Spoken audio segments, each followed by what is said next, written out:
Ndugu zangu Waislamu,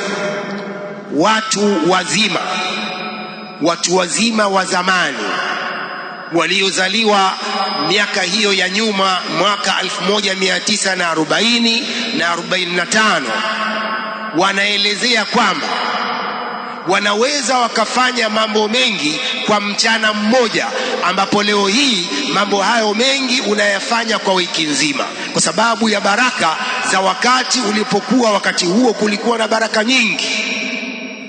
Wanaelezea kwamba mtu analipwa shilingi 10 mwezi mzima, anafanya kazi, mshahara wake ni shilingi 10, lakini shilingi 10 hiyo ni matumizi yote anayafanya ya nyumbani kwake kwa mwezi mzima, na pengine atatoa sadaka ndururu kwa shilingi 10 hiyo. Pesa zake hazimaliziki shilingi 10 hiyo. Kwa nini? Baraka zilizokuwa katika wakati huo, hata kwa upande wa riziki. Lakini leo hii ndugu zangu Waislamu, wakati tulionao ni wakati ambao umetolewa baraka. Riziki zilizopo sasa hivi ni riziki ambazo zimeondoshwa baraka.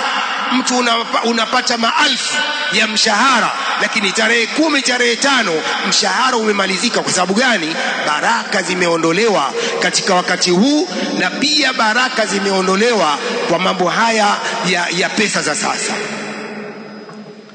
Sheikh bin Baz rahimahullah anasema katika muradi wa hadithi hiyo ya Abu Huraira, la taqumu as-sa'a hatta yataqaraba az-zaman.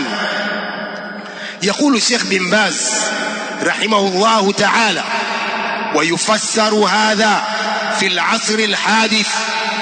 inafasiriwa hadithi hii kwa zama hizi za sasa, بقصر الساعات أو بقصر المسافات وتقارب المدن والأقاليم. miji imekuwa karibu, masafa yamekuwa mafupi kutokana na uvumbuzi huu wa ndege na magari yanayokwenda mbio.